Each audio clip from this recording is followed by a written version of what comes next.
ये वो कमरा है जहाँ मान्यवर कांशीराम रहा करते थे। जब भी आते थे जालंधर, इसी कमरे में ज़्यादातर वक्त उनका बीतता था और ये अभी तक पीडी शांत जी ने वैसे ही रखा है इस कमरे को। मान्यवर की तस्वीर आप देख सकते हैं बेड पे लगी हुई। बहुजन कैलेंडर पर भारी छूट, सिर्फ 300 रुपये में 10 कैलेंडर की बुकिंग करिए। संपर्क करिए 9711 पर। जब भी मैं हूं अशोक दास, आप देख रहे हैं दलित दस्तक। मैं हूं जालंधर में और ये जहां मैं खड़ा हूं ये एक ज़माने में बूटा मंडी हुआ करती थी और दलितों का, चमारों का बहुत बड़ा इलाका था। पूरे खेत उनके होते थे। बाद में इसे गुरु तेग बहादुर नगर के नाम से बसा दिया गया, कॉलोनी बसी हुई है। और हम हैं अभी प्रेमदास शांत और सुशी के घर में, जो कि 674 नंबर घर है गुरु तेग बहादुर नगर में। इस घर से हम अंदर जाएंगे और फिर हम बताएंगे कि इस घर की खासियत क्या है। लेकिन मैं आपको हिंट दे दूं कि इस घर की खासियत यह है कि इस घर में मान्यवर कांशीराम सैकड़ों बार आ चुके हैं और इस परिवार के साथ रुक चुके हैं। जब वो स्ट्रगल शुरू किया उन्होंने, तब भी वो यहाँ आया करते थे। और जब वो इस्टेब्लिश हो गए नेशनल पॉलिटिक्स में, जब दुनिया उन्हें जानने लगी, उनके काम को सराहने लगी, तो पीडी शांत जी का घर है। तो ये वो घर है और यहाँ हमारे जो गेस्ट हैं, जो इस घर के मालिक हैं, वो हमारे साथ हैं। सर जय भीम आप दोनों को। मुझे पता चला कि मान्यवर कांशीराम जी हमारे साथ है, एम्बेसडर चंदर सर, और इन्होंने मुझे बताया कि मान्यवर कांशीराम इस घर में आया करते थे। तो मैंने तुरंत सर से रिक्वेस्ट किया कि मुझे आप ले चलिए और हम फाइनली इस घर में हैं। सर तो मान्यवर कांशीराम यहाँ आया करते थे? हाँ जी, साहब कांशीराम जी आया करते थे। आप लोग अपना परिचय दीजिए पहले। मैं पीडी शांत जी, मैं जॉब करता था 1978 में, जब बामसफ की पहली मीटिंग मान्यवर साहब कांशीराम जी ने बुलाई। तो वो मेरे को जानते नहीं थे, पता नहीं, मैं उस समय गुरदासपुर में एज ए एक्साइज इंस्पेक्टर तैनात था। तो मेरे को लेटर आया जी, भाई साहब कांशीराम ने मीटिंग बुलाई है। तो मैंने देखा भी मेरा एड्रेस कहाँ से ले लिया, जानते नहीं। चलो मैंने क्या, ऐसे ही कई एसोसिएशन बनाते हैं शेड्यूल कास्ट को, नाम इन्होंने ये नाम रख लिया होगा, लाइटली लिया। फिर भी मैं क्या, चलो जाके देखते हैं। तो हम दोनों जने उस समय चले गए दिल्ली, करोल बाग में वो उनकी कोई छोटे का, जैसे इतना कमरा ना, इसके 2 हिस्से कर लो, ऐसे 2 कमरे थे। तो उसमें कोई हार्डली 100 मेंबर था। हम भी जाके, जब हम गए तो वो टी टाइम थी, चाय पी रहे थे, हमने भी चाय पी। पहले हमने साहब भाई खैराश शायद हम ही आते, फिर चलो बैठे रहे। फिर साहब कांशीराम ने दूसरा अपना भाषण दिया, जो कैडर दिया। तो उस समय मैंने समझा भी इसमें कुछ है, जान है। चलो मैं थोड़ा जा प्रभावित होया। उसके बाद मैं आ गया। मेरा फिर उस समय, जब उसके बाद ये बात है अगस्त की, तो उस समय हम भी मूवमेंट में तो पहले थे, बचपन थे डॉक्टर अम्बेडकर की मूवमेंट से। तो हमने वहाँ एक, अब जो शेड्यूल कास्ट ऑफिसर्स हैं उनकी एसोसिएशन बनाई। सिर्फ बाबा साहब डॉक्टर अम्बेडकर का प्री निर्वाण दिवस 6 दिसंबर को बुलाने हमने जी। तो यहाँ इस घर में मान्यवर कांशीराम जी की क्या यादें हैं? कब वो पहली बार आए थे और यहाँ पे किस तरीके से आना जाना शुरू हुआ उनका? पहली बार वो 1985 में आए। जालंधर में बाई इलेक्शन था, वो भी अकाली दल की सपोर्ट से कैंडिडेट खड़ा किया था जालंधर नॉर्थ से। तो उसमें जो रैली रखी थी, उस समय वो पहली बार वहाँ रैली की रामनगर में। फिर वो जो कार्यकर्ता थे बामसफ के, वो मेरे घर लेकर आए साहब को। साहब कांशीराम जी जहाँ फिर रहे, तो रात को ही चले गए 12 बजे। मैंने कहा रात रहेंगे, लेकिन नहीं, वो काम कंप्लीट करके तो 12 बजे रात को चल पाए। तो हमारे साथ आंटी जी भी हैं जिन्होंने अपने हाथों से मान्यवर कांशीराम को रोटियां बेल के खिलाई हैं। जी हाँ जी। तो आपके जहन में क्या याद है? हाँ जी। जी आप अपना परिचय दीजिए पहले। मैं हरदेव कौर शांत ये छोड़ दीजिए। मैं बहुजन समाज पार्टी ਵੱਲੋਂ 2 ਵਾਰੀ ਕੈਂਟ ਵਿਧਾਨ ਸਭਾ ਤੋਂ ਐਮਐਲਏ ਦਾ ਇਲੈਕਸ਼ਨ ਲੜਿਆ। ਸਾਹਿਬ ਕਾਂਸ਼ੀ ਰਾਮ ਜੀ ਮੇਰੇ ਹੱਥ ਦਾ ਹੀ ਖਾਣਾ ਖਾਂਦੇ ਸੀ। ਕਿਤੇ ਵੀ ਜਾਣਾ ਕਹਿਣਾ ਪਹਿਲਾਂ ਉੱਥੇ ਤੂੰ ਚੱਲ ਜਾਈਂ ਜਾਂ ਤੂੰ ਖਾਣਾ ਬਣਾ ਕੇ ਘਰੋਂ ਲੈ ਕੇ ਆਈ। ਮੈਂ ਤਾਂ ਇੰਨੀ ਖੁਸ਼ਕਿਸਮਤ ਆ ਜੀ, ਸਾਹਿਬ ਕਾਂਸ਼ੀ ਰਾਮ ਜੀ ਮੇਰੇ ਹੱਥ ਦਾ ਹੀ ਖਾਣਾ ਖਾਂਦੇ ਸੀ ਔਰ ਲੇਡੀ ਵਿੰਗ ਬਣਾਇਆ। ਮੈਂ 2 ਵਾਰੀ ਐਮਐਲਏ ਦਾ ਇਲੈक्शन ਲੜਿਆ ਕੈਂਟ ਵਿਧਾਨ ਸਭਾ अच्छा, ਤੋਂ। कैंट विधानसभा से एमएलए का इलेक्शन लड़ा। हाँ जी, 2 बार बसपा के लड़ा। टिकट बसपा पे। के टिकट कब पे। लड़ा? मान्यवर ने टिकट दिलवाया हाँ जी, था। हाँ जी, हाँ जी, दे उन्होंने। पहली बार माना। हाँ जी, हाँ जी। और तो वो रुकते होंगे, एक तो आत्मीय संबंध तो बन ही जाते हैं आप लोगों के बीच में जब यहाँ के वो रहते थे तो। हाँ जी। तो किस तरह की बातें होती थी राजनीति? ऐसे है कि साहब कांशीराम जी मेरे को पॉलिटिक्स की बातें समझाते रहते थे। वो मैं वहाँ नागालैंड में गया, मेरे को वहाँ शॉल दी उन्होंने, ऐसे वो जहाँ मेरे पास वहाँ आया जगजीवन राम ने पासवान आया और दूसरे और लीडर को भी बताना भाई ये मेरे पास आए। जोगी जो चीफ मिनिस्टर बाद में बना था छत्तीसगढ़ का, वो ऐसे वो भी बामसब जोगी, में, हाँ, अजीत वो भी पहले बामसब में था। इवन जो ये अभी छत्तीसगढ़ में चीफ मिनिस्टर है उसका फादर भी बामसब में था। हाँ, साहब कांशीराम जी हाँ, नंद कुमार बघेल जी। हाँ जी, जो अब अरेस्ट किया हुआ। तो ऐसे मैं साहब कांशीराम जी जे मैं कहूँ भाई मेरे पे इतना विश्वास करते थे। पंजाब में तो सबसे ज़्यादा मेरे से ही विश्वास करते थे और इवन मैंने लगता है कि शायद पूरे इंडिया में ही बहन जी के पास मेरे से विश्वास करते थे। तो ऐसे जहाँ बाथरूम में बुर्श करते रहे, मैंने पास खड़े रहना, बुर्श करते करते मेरे को समझाते रहते थे। कोई एक तो बार अच्छा, जब वो काफ़ी आगे बढ़ गए, बड़े नेता बन हाँ जी, गए, हाँ जी। क्या उसके बाद भी आते थे? हाँ, बड़े नेता जब बने फिर ही आते थे। पहले 85 में आए, फिर 87 में यहाँ पर एक रैली बढ़ी लगी, पूरे पंजाब की रैली जलंधर में, तो उसमें आए। तो यहाँ भी फिर मेरे घर ही आए। तो उसके बाद फिर आना 90 के बाद तो आना जाना उनका बना। जब भी जलंधर आते थे तो मेरे पास ही आते थे। फिर जब इलेक्शन 2090 में फिर तो 15 महीने रहे, फिर तो यहीं ऑलमोस्ट रहे। अच्छा, 15 महीने जब रहे थे तो हाँ जी, इलेक्शन के सिलसिले में। हाँ जी, इलेक्शन में जी। बहन जी भी आई हैं क्या यहाँ पे? हाँ, बहन जी भी आई है। एक रात रहे एक रात अच्छा, रहे। एक रात रही हैं। हाँ, एक रात रहे। ऐसे है वो चंडीगढ़ में आए थे तो मेरे को फ़ोन आया दिल्ली से भी, बहन जी ने दिल्ली आपने जाकर लेकर आना, वहाँ से चंडीगढ़ का एड्रेस दिया था, वहाँ अपने आपके घर आएंगे, आप वहाँ से ले आना। मैं सोचा भी वो इतनी बड़ी पर्सनैलिटी है तो मैं तो कार लेकर जाऊँगा, तो उसमें थे सिक्योरिटी भी नहीं, हमारे एमएलए 9 थे। तो मैं शंगारा राम सूंगड़ा एमएलए उसकी ड्यूटी लगा दी भाई आपने वहाँ जाना है, एड्रेस दिया, बहन जी को लेकर आना इतने बजे उन्होंने बोला, आपने उससे पहले पहुँच जाना। तो कहता ठीक है जी, लेकिन वो ऐसा रहा तो वो टाइम सर पहुँचा नहीं। जब नहीं पहुँचा तो बहन जी ने सोचा, तो फिर उन्होंने चंडीगढ़ का जो प्रधान था मिस्टर उसान बहुजन समाज पार्टी, उसको बोला भी आप मुझे छोड़ कर आओ। फिर वो आई?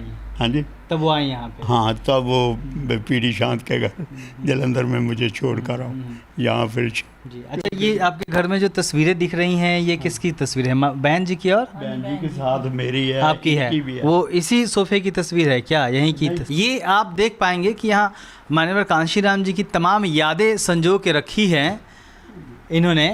और ये पूरी अलमारी भरी हुई है तस्वीरों से। ये बहन जी के साथ शांत जी की तस्वीर है, ये इसी घर की तस्वीर है जो आप देख पाएंगे। इसके ये रेडिसन होटल, अच्छा, ये रेडिसन होटल की है तस्वीर, जब बहन जी आई थी यहाँ पे तो उनके साथ की तस्वीर है। और ये आंटी जी की तस्वीर है जब बहन जी के साथ है। और मान्यवर की भी कई तस्वीरें यहाँ पे रखी हुई हैं इस घर में, आप देख पाएंगे। अच्छा, ये कहाँ की तस्वीर है सर? ये घर की है, ये इस घर की है? ये मेरी बेटी है। अच्छा, बड़ी, ये हाँ। छोटी। ये इलेक्शन की तस्वीर है। जब यूपी में सरकार बन गई थी हाँ जी, तब भी क्या मान्यवर कभी आए थे यहाँ पे? हाँ जी, जी। जो पहले 95 में बनी थी उसके बाद आते रहे। 2001 में वो आए, जहाँ 2002 के इलेक्शन के 15 महीने रहे, अच्छा। तो ऑलमोस्ट यहीं रहते थे। तो कई बार ना ऐसे, एक बार नकोदर की तरफ से, फिरोजपुर की तरफ से आ रहे थे, दोपहर को नकोदर से उन्होंने बोला अपने साथ जो वर्कर थे, भाई पीडी शांत को फ़ोन लगाओ, भाई मैं उधर आ रहा हूँ, खाना बना तैयार कर ले। अच्छा, वो कहते मैं नकोदर पहुँच गया हूँ। तो मैं कहा वहाँ से तो आधा पौना घंटा लगेगा। तो मैं फटाफट खाना तैयार किया, पास ही था, बाहर नहीं था, दूर घर के पास। कभी जब मान्यवर स्ट्रगल कर रहे थे बामसेप के जरिए, तब से आप उनसे जुड़े रहे हैं? हाँ जी, हाँ जी। उत्तर प्रदेश में जब बहुजन समाज पार्टी की सरकार बन गई तब भी जुड़े रहे हैं? हाँ जी। मान्यवर के व्यवहार में कभी कोई अंतर आया, आपको देखने को मिला? ना कोई अंतर नहीं, उनका व्यवहार है वैसा ही रहा, भावें सरकार थी। जब सरकार बनी ना पहले, उन्होंने मेरे को फ़ोन किया, भाई ऐसे है हमारी सरकार बन गई है। तो मैंने जो प्लानिंग बनाई है कि ऐसे एक गुरु रविदास के नाम पे ज़िला रखना है, एक उधम सिंह के नाम पे एक महामाया नगर बनाना है। फिर मैं, मेरे दिमाग 'ਚ वो मायावती के नाम से, वो कहते मायावती के नाम से नहीं, महामाया बुद्ध की माता। ठीक है जी, मैं इस तरह सारे कबीर नगर बनाना है, ये सब आपसे डिस्कस किया करते थे? परिवर्तन, हाँ जी, हाँ जी। वो मतलब मेरे को बता देते हर चीज़, कोई छोटी भी हो ना। कोई यादगार घटना जो आपको याद हो मान्यवर के बारे में, कोई बहुत इम्पोर्टेंट बात, कोई यादगार घटना? यहाँ म्यूनसिपल कॉरपोरेशन के इलेक्शन थे, साहब कांशीराम जी उस समय आए थे, सभी जितने कैंडिडेट खड़े उनकी रैली मीटिंगें करते थे। तो करते इसे शाम को 3 बजे आ गए। तो कहते मेरे को 1 घंटे बाद उठा देना, जगा देना। चलो मैं कहा ठीक। मैं 1 घंटे बाद थाने गया, उठाया तो मैंने देखा उनके पैर बड़े सूजे। मैं कहा साहब जी थोड़ा रेस्ट कर लिया करो, पैर सूजे आ तो इसलिए तुम थोड़ी रेस्ट कर लिया करो। फिर कहते मैं मरन तो बाद की करना, रेस्ट ही करनी है। हैरान रह गया भाई एडी बड़ी गल का। तो इसलिए कहते मेरे को तो टाइम नहीं। फिर कहते मेरे को तो बीमार होने का टाइम है नहीं ना, अज तक मैं, मतलब मेरे को बीमार होने का भी समय नहीं है, ये मान्यवर कहा करते थे। हाँ जी, हाँ जी। तो कहते एक बार क्या हुआ, जब से मैंने होश संभाला है ना, कभी मेरे को बुखार नहीं हुआ। मान्यवर ने कहा? हाँ, मान्यवर, कभी बुखार नहीं हुआ। पहले हुआ होगा तो मुझे पता नहीं। हरदेव कौर शांत को पंजाब का चीफ मिनिस्टर बनाना चाहते थे। अच्छा। हाँ जी। एक बार बात हुई, हम शाम को बैठे। अच्छा, उस दिन उस समय ना 2002 में वो एक अकाली दल 1920 है जी। उनको, उनके साथ समझौता हुआ था। और उस साहब ने कहा था उसको जट है जो उनका रविंदर सिंह, अच्छा उसको चीफ मिनिस्टर बनाना है। चलो है। तो एक बार शाम को मैडम थे, मैं था, एक 2 बूटा मंडी के, एक जो पहले बाद में MLA रहा अविनाश चंद्र वो था। तो अविनाश ने घुमा के बात की साहब से, साहब जी आपने उसको जट को चीफ मिनिस्टर तो बना देना, लोग कहते हुए आपने उसको सिर्फ 6 महीने रखना है, उसके बाद किसी चमार को बनाना है। साहब कहते नहीं, चमारी को, मिसेज शांत को, मिसेज शांत को। तो अविनाश कहता बीबी जी मैनू अपना सैकटरी रख लेना। साहब कहते नहीं, वो ना सैकटरी पीडी शांत। ऐसा मतलब बड़ी ऐसे। अच्छा, उनके सपने क्या थे और जो वो पूरा करना चाहते थे जो हो नहीं पाया? ज़्यादा जो सरकार बनाना चाहते थे पंजाब में भी, ये उनकी बहुत तीव्र इच्छा थी। उन्होंने ट्राई किया पहले 97 में, 6 में हुआ ना ये अकाली दल से समझौता, 25 साल बाद फिर हुआ है अभी। हाँ 3 पार्लियामेंट की सीटें जीते थे, तो साफ चाहते थे उसके बाद असेंबली का भी हो जाए समझौता, तो चल सरकार बन जाएगी। लेकिन बादल ने वो बीजेपी के जहाँ साथ जा मिला, वो साहब को बड़ा भी मेरे से पूछा भी नहीं भाई हम कहाँ जाए, जब इलेक्शन इकट्ठा लड़ा है तो पहले पूछना चाहिए आप हुण अगे की करना। कभी ऐसा भी हुआ क्या कि मान्यवर चुपके से आ गए हो यहाँ पे, किसी को खबर ना लगी हो? हाँ जी ऐसे दास साहब कांशीराम जी चंडीगढ़ यूटी गेस्ट हाउस में रह रहे थे। उस समय हालात पंजाब के खराब थे, अतवाद ज़्यादा था, तो इसलिए वो साहब ने बोला सिक्योरिटी वालों को कि जलंधर चलना है, अभी आधे घंटे में तैयार हो के आ जाओ।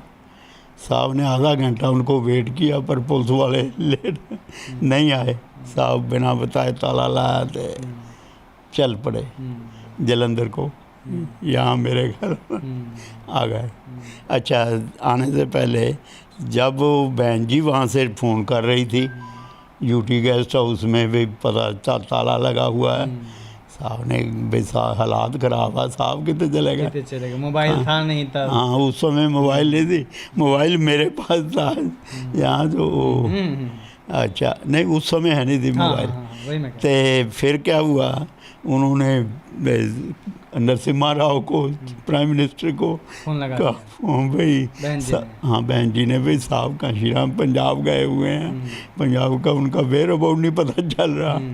तो सेंट्रल गवर्नमेंट ने फिर 3 स्टेट में रेड अलर्ट कर दिया, पंजाब, हरियाणा, चंडीगढ़। अच्छा, कि कहाँ चले गए, कहाँ चले गए। तो फिर वो जो पुलिस वालों को, जो डीजीपी डीआईजी, उन्होंने वो चंडीगढ़ के प्रधान से पूछा, तो प्रधान को पता था। अच्छा, हाँ प्रधान कहता भाई कोई फिक्र नहीं, वो जलंधर में एक्साइज इंस्पेक्टर है। उस समय मैं एक्साइज इंस्पेक्टर था, एक्साइज इंस्पेक्टर है, उनके घर गए हैं, तो कोई बात नहीं। आखिरी बार कब आए थे मान्यवर यहाँ पे? आखिरी बार वो इलेक्शन के 2 दिन बाद ही वो फिर चले गए थे, फिर नहीं आए। फिर जलंधर में आए तो तारीख याद है जब आखिरी बार इस घर में आए थे? जो इलेक्शन हुए थे ना उसके कौन से साल में? 2002 में। ओके, जो इलेक्शन हुए थे। अच्छा, 2002 में जो पंजाब के इलेक्शन हुए थे, उसके बाद मीटिंग ली थी एक कैंडिडेटों की, उसमें आए थे। तो उसमें बहन जी भी साथ आए थे। फिर वो वहाँ से सीधे ले गए, घर नहीं आने दिया बहन जी ने। तो मुलाकात हुई थी आपकी? हाँ मुलाकात तो हुई थी वहाँ दफ्तर में। आज जब मान्यवर के अब चले जाने की खबर आई यहाँ पे, तो कितना लंबा वक्त हो गया था मिले आपको उनसे? जब डेथ हुई उसके कितने पहले आप मिले थे? पहले वहाँ दिल्ली में बीमार थे जब, तभी मिल के आए थे। अच्छा, हाँ जी। तो उस समय बहन जी ने मिलाया था। अच्छा, मिलाया था। हाँ जी, वो बेहोश, मतलब सेंस में नहीं थे। अच्छा, लोग बहन जी पे आरोप लगाते हैं, कई लोग उनके विरोधी की वो मिलवाती नहीं थी मान्यवर से लोगों को। नहीं ऐसा तो नहीं, हमें तो मैंने फ़ोन किया था भाई मैंने आपको मिलना चाहता बहन जी, तो उन्होंने कहा भाई चलो इतनी डेट को आ जाना, अकेले आना। मैं कहा बहन जी मैडम भी मिलना चाहते हैं, चलो उनको भी ले आना। कहते तो हम दोनों गए थे, पहले बहन जी से मिले, तो फिर बहन जी ने, बहन जी सीएम थी? नहीं राज्यसभा के मेंबर थे। अच्छा, हाँ, राज्यसभा के मेंबर थी। तो उस समय फिर बहन जी ने पहले तो 1 घंटा हम बहन जी से मिलते रहे वैसे पार्टी के बारे में। तो फिर बहन जी ने कहा फिर चलो साहब को मिलाते हैं। साहब के ऊपर कमरे में थे, तो हमने जाकर गए तो बहन जी भी साथ गए। बहन जी ने साहब को कहा, साहब जी उठो, देखो कौन आए हैं, पीडी शांत आए हैं पंजाब से, उठो। उन्हें इदां ही सिर मारिया, उठे ने। तो फिर असीं कोल बह के लत्तां बांह उन्हां दियां घुट्टियां ऐसे। ते बस मैं क्या, साहब जी पंजाब जाना, इदां हिल सिर तो हिला, पर इस तरह मतलब इन्हें होश विच नहीं सी। आप आज कैसे याद करते हैं उनको आज के वक्त में? उनको तो अगर वो रहते तो क्या बदल जाता राजनीति में, बहुजन राजनीति में? अगर वो अब तक रहते तो prime minister Bahujan Samaj party का बनना था दिल्ली में। अगर ज़्यादा वैसे तो 2004 नहीं तो 2009 में ही बना देना था उन्होंने प्राइम मिनिस्टर साहब कांशी राम जी ने। आप हमें वो कमरा दिखा सकते हैं जहाँ वो रहते थे, तो ताकि एक एहसास, कई बार एहसास कई चीज़ों को करना ज़रूरी होता किचन है। में भी अपने आप ही चले जाते थे कुकर। अच्छा अच्छा, ये किचन देखो। ये वो कमरा है जहाँ माननीय कांशी राम रहा करते थे। जब भी आते थे जालंधर, इसी कमरे में ज़्यादातर वक्त उनका बीतता था। और ये अभी तक पीडी शांत जी ने वैसे ही रखा है इस कमरे को।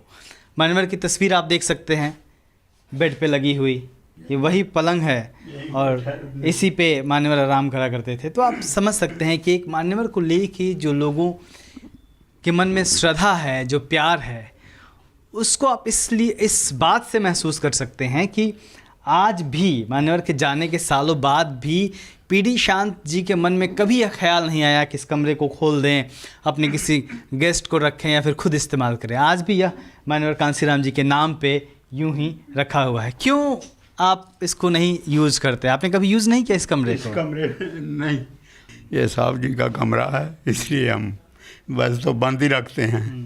तो इसलिए ये उनकी याद में है। ये तो सौभाग्य है हमारा भी इतने महापुरुष हमारे घर में रहे, हमारे पास रहे, हमें मौका मिला उनके साथ काम करने का। तो क्या कहा जाए, अब इस अद्भुत सी याद को जीने के बाद और शांत जी के माध्यम से मान्यवर कांशी राम जी को महसूस करने के बाद बाकी बात करने को कुछ रह नहीं जाता है। सिर्फ ये कहा जा सकता है कि शांत जी जैसे लाखों कार्यकर्ता मान्यवर के साथ खड़े थे और उन्हीं के दम पे बहुजन आंदोलन यहाँ तक पहुँचा है। और दाद देनी होगी बहुजन समाज के उस महान नेता को, मान्यवर कांशी राम जी को, जो कहा करते थे कि मरने के बाद ही आराम ही तो करना है।